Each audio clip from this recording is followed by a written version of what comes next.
Bet Online is the fastest and easiest way to wager on all your favorite sports contests and events with first to market odds and lines. Now, find reviews and news for every league, including Major League Baseball, NFL, NBA, NHL, combat sports, esports, and even golf. Bet Online continues to be the top online resource for all sports information from live in game betting props and futures. Head to Bet Online today or use your mobile device to join today and make your first sports bet. Now, use our promo code BELIEVE50 to receive your 50%. Welcome your bonus on your first deposit. Now, Bet Online is where the game starts.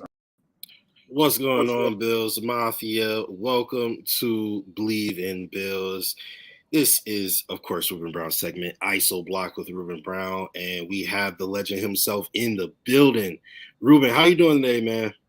I'm great. I'm fired up for the upcoming game. The week off from the Bills is, have me anxious and anxiety. I got to talk to my therapist, man. Okay. Get me over the hump.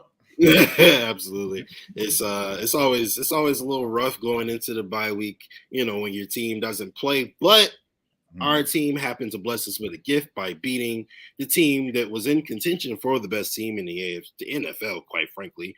Right. And the Bills look like the Super Bowl, contender that they are. And, throughout the first 6 weeks of the season, quickly, we could just tell me about what you thought of the Bills' first 6 weeks, in the first, couple quarter or a little more than quarter of the season. I was they left me excited. The only time I was a little nervous about the Buffalo Bills as an overall team was when they went down to Miami and they suffered so many injuries. Obviously, there were some other injuries scattered around, but it really seemed like it really decimated the team. And what made me feel great about the Bills through this early stretch here is they've been able to find second team players or backup players or players that weren't slotted to start the season or, what they were expecting as a healthy team to be. And these guys are plugged in. DBs mainly, a few linemen here and there moving around, and they've come away with wins. And a lot of teams, when you make those types of substitutions, lose those type of players, no matter if you do have a Josh Allen and a Von Miller, the rest of it isn't enough to support them, and they lose games. But the Bills haven't, and they made it through that stretch, and the bye week came at a great time for them to rejuvenate themselves, recondition themselves, get healthy as best you can in the NFL season right now. Because everybody, absolutely, they're going to be banged up. But yeah, for sure. I'm happy and excited about what they showed overall, defense, offense, special teams, you name it, because they've had significant injuries and been able to overcome them and be that contending team that we believe they are. Yeah, like you said, they've had these major injuries, and teams typically might drop a game if they lose, some contenders or really good players a part of their starting lineup. But the Bills have not only beat teams, but they've dominated teams and they've beaten the best teams, so it makes it look even better. But you just said it, going into week 6 versus the Chiefs, they look like a mostly healthy team. Of course, you're never going to be fully healthy at any point during the middle of the regular season. But, for it to be week 6, for us to have faced so many injuries, we only had 1 or 2 players, including Tre'Davious White, that sat out. Now coming into week 7, getting a bye, and week 8 approaching, how beneficial is it for those players to get that extra rest? It's huge because, they're not going to have any other weeks. I mean, other than a bye week leading into the playoffs, where they're going to have a week of rest where they can put their feet up and get extra treatment and not have the worries of going back on the field and playing the next week coming up. So This is huge to be as fresh as you can possibly be for the rest of this stretch. What is it, an 11-game stretch going forward? And they pulled off what they're 6-1 right now. 5-1. 5-1 right now. I'm jumping ahead, but you know, I've heard other people say, that there's no reason this team could end up with like 14-3. You know what I mean? At the worst, I don't really think they should be losing any more games, and that falls under the category of the things that could cost them. And the most glaring thing that could cost them that has popped up through the early part of the season is the turnovers.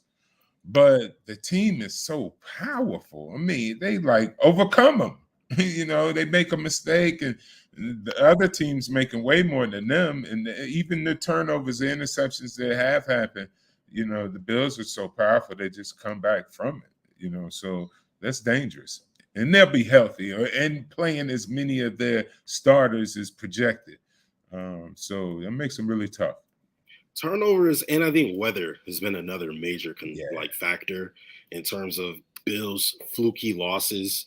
You had I don't know about the Colts game last year where they just ran through us. I don't know if it was because of the rain, but I mean, it certainly contributed. But that was a game. The snow game, New England. Yep, the wind game. It can't hurt, and then the hot power. Yeah, the hot weather in Miami. Yeah, exactly. Yeah. All right, so before we get into deeper into this conversation, my guy Vince Taylor, who is a part of our network over at Buffalo Fanbase, he has a question. He says, "Where do you think the Bills can upgrade?" He says he doesn't really think that there's anywhere like on their rosters of right now that's super obvious, but he wants to know from the Hall of Fame legend himself. Yeah. What you thinking? I've been seeing this pop up as a question all around, like the different speculation because this is happening because the trade deadline is right around the corner, and everyone's speculating what could you add to this Buffalo Bills team to make it better. I would just say more bodies, more healthy, capable bodies. And it's really hard to do that at this right point in time because the Bills have their people. And to go bring in someone else's people, I think you really have to have a lot of background knowing that, hey, we're specifically going to grab this guy because this guy understands what's happening over here and we can bring him in and he can add some depth. I don't see a need to go out and get another Von Miller, another Stephon Diggs, running back, a stretch, receive, I mean, where it really matters now and going into the home stretch and being a championship team is that depth. I mean, add some depth to all the positions if you can. Offensive line, fullback, running back, we only have one fullback, so you can pick up one more. D-line, you always need more big guys. People don't understand. You need as many big guys as you could possibly use. But listen here, I don't want to start getting in Brandon Beane's way and making too many suggestions because the man's doing a damn good job. You know what I mean? So who am I to sit back and armchair quarterback this thing when he's got the leg, he's right there on the ground. He knows the tempo of the team. And you see that they make the moves if they need them. They go get what they need if they need it. And if they don't see a need for any particular player, they may already have the people they want in-house right now through draft picks or whatever. They put the team together now, so they could be happy. And I wouldn't be mad at them, if they don't touch anybody in the trade market. I'd be excited if, maybe, I don't know what high profile guy would even be worth us even. We in the driver's seat. Bills in the driver's seat. So there's nothing that they need right now. There's no need for them. They can want, maybe. And you know what your parents said about want and need. The two different things. Absolutely are. You look at Brandon Bean and what the culture he's created, and not only that, but just the way he values players. Like that, Yeah. his scouting team is second to none. Wow. Like the way they scout, the way they can find, value in draft picks and players who come out and become starting cornerbacks for the number one secondary or number two secondary in NFL. Like exactly like Vince said, A+, there's no need. He has done plenty for this team, and he's already built, I think it's fair to say, through 6 weeks at least, one of the best teams in NFL history. I mean, the numbers are there, so the numbers up. They definitely putting the numbers up in every area that gives them the right to argue that. Every Buffalo Bills fan has the right to argue how great they believe the Buffalo Bills are compared to anything else that's out there now or has been. So this is exciting for us, fans. We get to talk about our winning team. But Brandon Bean them have done. We have to applaud them for the great job they've done. I mean, it reminds me of stuff that you've seen the Pittsburgh Steelers did in the past, and other teams that have been able to smart wise build through the draft and add an addition here and there. Don't break the bank or upset the apple cart just to bring in one player. Build a complementary group, and that's what they done. Absolutely, for sure. You also mentioned,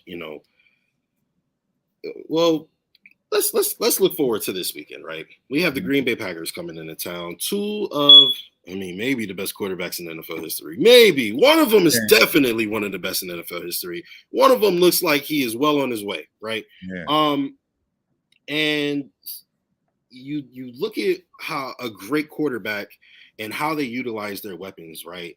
One of the more unorthodox weapons that the Buffalo Bills have is number 41 fullback Reggie Gilliam. Yeah.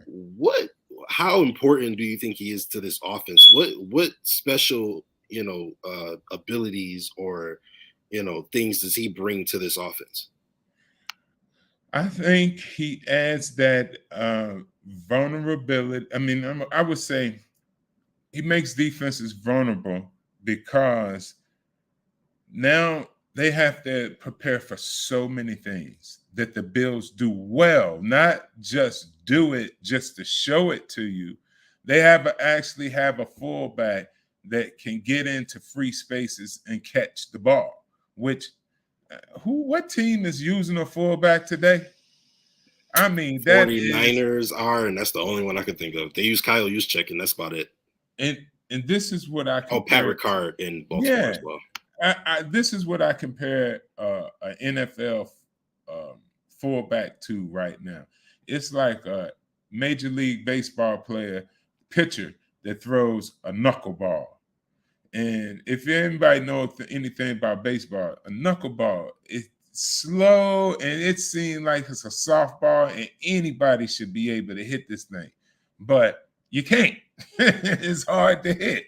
And you can't make a living throwing the knuckleball, but you can make a living with it in your arsenal, if you follow what I'm saying. So Gilliam is a knuckleball in the arsenal. With a fullback, you can get very aggressive with the run game. It's very useful down in the red zone. A lot of teams like to spread out and then and use that as a way to get the ball down the field or find lanes or find mismatches. So Gilliam is a part of the past that's useful in the present. And past meaning people don't use fullbacks anymore, and it's being crazy like a fox, really, Yeah, Crazy like a fox. Yeah. you know what I mean? I got a fullback, okay. And I was hearing Thurman Thomas talk about this aspect of a fullback, and this is 100% true. And it's weird how things turn around and cycles go. At the fullback position, there are certain plays that for some reason no one ever covers the fullback. They never cover the fullback because they think he can't catch, or and I know I played with two of the greatest fullbacks that ever played the game. Larry Sanders, Sam Gash. And both of them had hands like a baby when they were as far as catching the ball. I mean, Sam Gash was a monster blocker. He was like another offensive lineman. And Larry Sanders would be ideal for the Buffalo Bills right now. A guy that could block and the fullback run out there and catch like a receiver. Talk about opening the gaps. Yeah. That boy could go. So, and I think if you don't remember us remember when we spoke with Carlton Banks? He kind of alluded to that is a place where defenses are vulnerable because they have more of cover linebackers, and they're not expecting to cover another linebacker that can run and hit and catch. They might be used to a few of these running backs in these little slot DBs, but Reggie's a hefty dude. 260 ain't small. 6 foot. You know what I mean? Just let him get in your way as far as blocking, and then you make the mistake of letting him catch the ball, turn around, get a full head of steam, you getting a first down or a touchdown. So I think he's a dangerous weapon to add to the already dangerous arsenal, which is going to scare the teams even more. Here, our slot receiver catches the ball. Our tight end catches the ball. Our number one catches everything. Our number two catches everything. I mean, how many positions I just said? Like fullback, tight end, and the 3 receivers all catch. 5 people catch the ball. And Josh ain't afraid to drop it on all of them. And forget the running backs. And having confidence to get it to all of them. Unlike, I switch gears here a little bit. Our opponent coming up, they throwing the ball everywhere and nobody catching it. You see what I'm saying? I'm sure Aaron Rodgers wish he had the stable athletes that the Bills are working with. But I am 100% on the Reggie Gilliam. If am I saying it right? Gilliam or Gilliam. Gilliam. But I love fullbacks. That's some of my favorite thing. Listen, the show, I call things the ISO block. And the ISO block is nothing without a good fullback, because that fullback is that guy to come and lay the wood and help open that hole with the offensive lineman. So I get excited when I see Reggie get the ball. I'm pumped. I'm like, yeah, they're using him more because they don't expect it. You know what I mean? And then once the teams start expecting him and looking for him, now you're going to take your focus off of one of these other guys that we can easily drop the ball to. You don't watch the fullback all the time. The tight end going to get you in the slot, going to get you. And we forget about the fullback. All right, we got a guy that can be rugged in that game. And I want to see him more. But you don't have to. We got 10 games to see more of him. So I don't say this in the sense of let's start seeing the I formation every time. No, that ain't the Bills. But they can give you that tight end fullback formation, and they got some runs there, and they got a lot of passes there. So change the positioning up for the DBs, how they had to cover and come down and insert and all that. That complicates all the work that the defense has to do. So I think the most important thing here is that all we're talking about, the versatility that using the fullback. You can't use the fullback if he ain't no good. All right. And we talking about the guy because he's good. You know what I mean? Surprisingly good because nobody expects a fullback. You know, especially with the Buffalo Bills team, because we're high powered, you know, get down the field. And it's a reason we only got one. We don't have 2, 3, 4 fullbacks. We got one. You know, and hopefully my fingers crossed, you know, I'm on this fan page. I think I'm a follower. So Okay. All right. Yeah. So I'm all down with Gilliam. Reggie Gilliam. Yeah. I mean, you look at it, you know, you could tell that Dayball and McDermott or whoever, you know, wanted to include fullbacks in the new regime because they tried to make Pat DeMarco happen. Yeah. And you know, Reggie Gilliam is a really special player, and he's in a special position because he has the propensity to run the ball. You know, he can run the ball. Yeah. They don't ask him to do it very much, but he can. He's a Right. big body, like you said, Yeah. and he's a former tight end, so he can catch. So Yeah. now, you know, when you talk about Josh Allen throwing a 60-yard pass to a fullback, that guy was a tight end. So you know what I mean? Exactly. So Reggie Gilliam is a really, really interesting player. I feel like he's one of those Swiss Army knives where it's kind of like you don't know what to expect from 41. We've already seen him break 4 tackles to get a touchdown. Yeah. We see him, you know, he's great at lead blocking. You know, hey man, I'm really it's cool to be a Bills fan. You get to witness because you know how like you'll watch Sports Center and they're like, oh, great offensive mind, genius, and all this other stuff. Oh, who uses, you know, Kyle Juszczyk like this? But now we're the team, you know, that's using these guys, you know, in very interesting ways, and it's really cool. But let's go ahead and get deeper into the game, right? We're talking about 2 of maybe the best that have ever done it. Aaron Rodgers coming in. He is a first ballot. The first time he's able to smell the ticket, he's making the Hall of Fame. Yeah. You know, maybe the most talented quarterback that's ever lived. First of all, what are your thoughts on who Aaron Rodgers is as a player and his entire legacy? Oh man, tremendous legacy. Type of quarterback you would want on your team. If you didn't have Josh Allen, you want Aaron Rodgers. Let's face it. The team could be bad around him, which it is right now, and maybe he's not playing MVP football because he's last year's MVP. The Bills have this year's MVP, so that's the case. Now, what has Rodgers been all of these years he's a Hall of Fame quarterback, hands down. You know, one of the greatest to ever do it. He has the credentials and numbers. You get excited knowing that a guy like that is on the field. It raises the competition level of everyone out there on the field because, you know, people are looking at him for his greatness. All right, why are they looking at him? Well, look at me too. You know what I mean? I'm out here with him, you know, so he rises.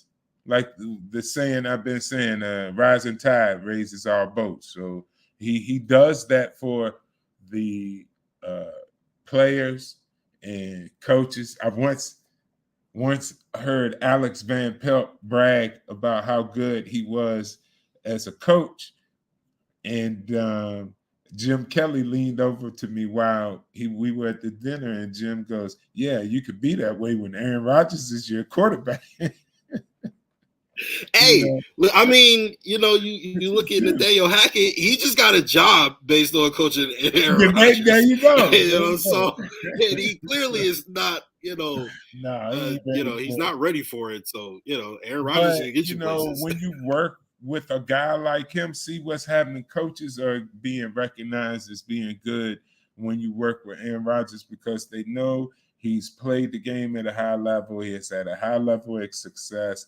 It doesn't, in the NFL, we know it doesn't always mean that you win all the Super Bowls that Tom Brady has won, but he's just as respected, maybe more so, you know, in different areas. You know, everyone, I mean, I'm a fan of him because of great play. You know what I mean? I respect great players, you know, so I ain't gonna hate on him. I don't like his team. I got even extra reasons because I've played in Chicago, but I can respect the players. You know what I mean? So I respect them. I respect his career, and I don't have to respect him, but I do. You know what I mean? No one has to, but he's done it. He's proven it. You would want him on your team if you didn't have Josh Allen. Put it that way. Fair enough. But this weekend, you get to have Josh Allen versus Aaron Yeah, Rodgers. Sunday Night Football. This is the national stage. We saw what the Bills did last time on the national stage. The last two times on the national stage, they absolutely thumped their opponents, being the Titans and the Rams. Now this one, Aaron Rodgers, the Packers ain't looking so hot, Rube. They ain't looking so hot. They're coming in, I believe, 3-4? First time that Aaron Rodgers has been under 500 through 6 weeks in the season. It's not looking great. You talked about it. He's throwing the ball all over the yard, but it's not getting, it's not connecting. Devontae, he signed that contract. He signed that contract knowing Devontae Adams would be leaving. Okay. Yeah. So, I mean, did he dig his own grave? Like, I don't know. First of all, I think it went two ways. I think what we see is, Green Bay, I think they may have been going in a different direction and rethought their direction after a few minutes. I think they thought for a hot second, whoever the new management is, I know all that's been a turmoil, may have literally thought about saying, hey, let's sell and go somewhere else. I mean, who drafts a backup quarterback as high as they do when you have Aaron Rodgers on the field and potential contracts? So that's a whole big, long discussion that everybody done talked about. But the Green Bay Packers just aren't together all as a team, organization. It's not the Green Bay Packers are old. They are very vulnerable. So much so, I feel bad for Aaron Rodgers because I think he get hurt. And in this game in particular, I look at this game now. Justice, you probably definitely weren't born when Muhammad Ali fought Larry Holmes. All right. Now, Muhammad Ali in this instance is like Green Bay. And Aaron Rodgers was great, champion. Everybody love him. Turn the TV on. There's your guy selling everything. Everybody love him. But then here is the Buffalo Bills over here, Josh Allen. That's Larry Holmes. Larry Holmes, young, used to train with Muhammad Ali, right? Used to train Muhammad Ali before he used to go do his thing. And young Larry Holmes now has a vicious jab that will tear you to pieces. And he's one of the greatest boxers of all time. And he had to go in and fight as an idol. And he almost killed that man. And it was sad to see. I wasn't expecting that. Okay. Yeah, he almost killed him. Did rope a dope out of that one? I think they had to beg Muhammad not to come out and fight no more because Muhammad was going to keep coming and fight. But Holmes, he was the man. He was a monster. After Muhammad Ali, people couldn't mess with him. You know what I mean? So I think this is what you're about to see. Aaron Rodgers is going to get hurt. He's not, and I don't say this in a negative way like I want anybody to get hurt or anything, but football is a rough and rugged sport. And if you don't have support out there, man, they like a pack of wild dogs over there. And the Bills are a very young, hungry team that wants a championship. Aaron Rodgers had a championship and is struggling to save face and still be great. But there's a new kid on the block, and that's the Buffalo Bills. The Bills are very young, very strong, very energetic. And the Green Bay Packers as a team, while Aaron Rodgers has never come to Buffalo and won. And they've been there, 6 times over the years that Aaron's been playing? And they haven't pulled that win off for several different other coaches and different people, and they definitely can't come in against what's going on. This ain't no prediction. This is just fact. I mean, Green Bay could not beat Washington Commanders last week, which was their game to win. You can't. Now, Justice, don't get me wrong. We say on this show often that each team is a pro team, and there's potential. They get it together. I actually think I heard Steve Tasker say this.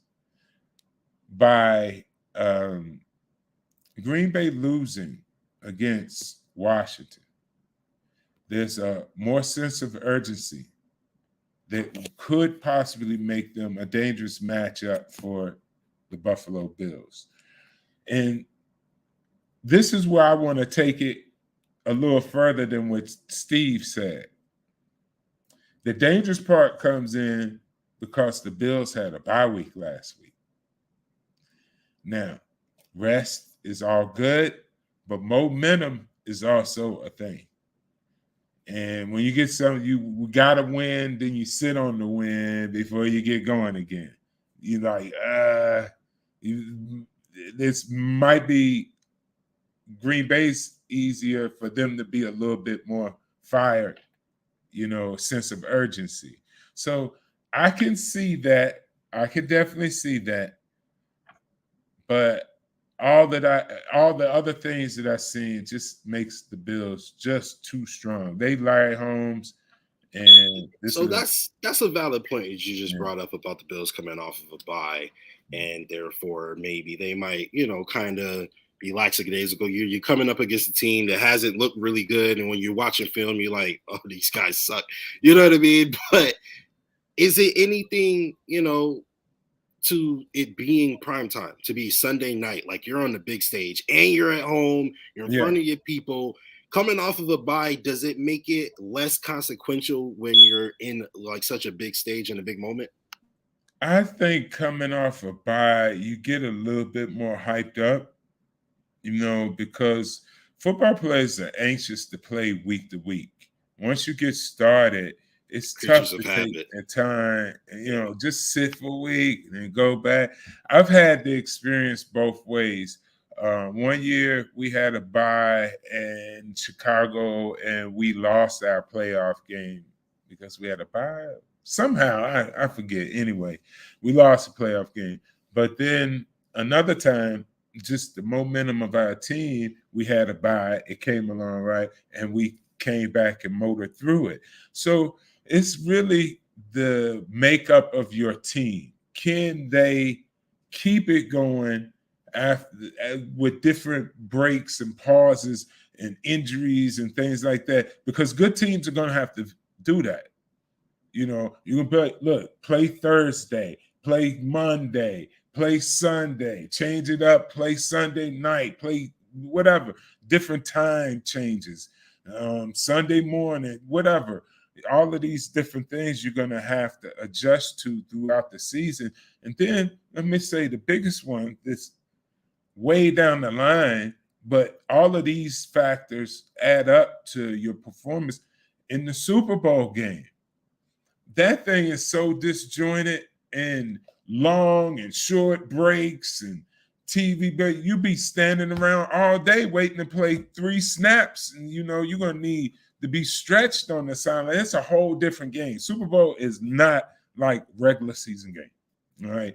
So these things like a bye week and, coming in with a team, they, just really fighting and struggling. These are ways to learn to have all you need from you battle tested, so to speak.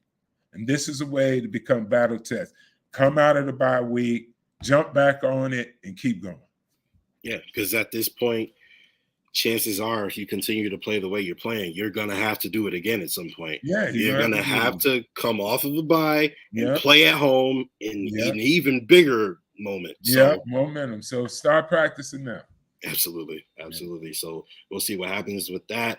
Don't quote me on this, but I believe Sean McDermott is undefeated off of a bye. If not, I think he's only lost one game. So we'll see what happens with that. But anything else you got for us, Rube, before we get up out of here? Oh man, I'm all good. I'm just pumped. I'm excited. I can't tell you, man, that I'm like Thurman. I watch all Buffalo Bills stuff. Now I keep my eye on the Bears, but I'm all Buffalo. And you unless it start getting close to the Bills about to play them, or then I ain't listening. I'm listening. I'm just listening to us. And thank you, Justice. I appreciate it, man. One love. Mafia is family. Absolutely. All right. See you later, Rube. See you guys later. Thank you so much for tuning in to Believe in Bills segment ISO Block with Ruben Brown, where we get to listen to what the Hall of Famer has to say. We are out, guys. Go Bills.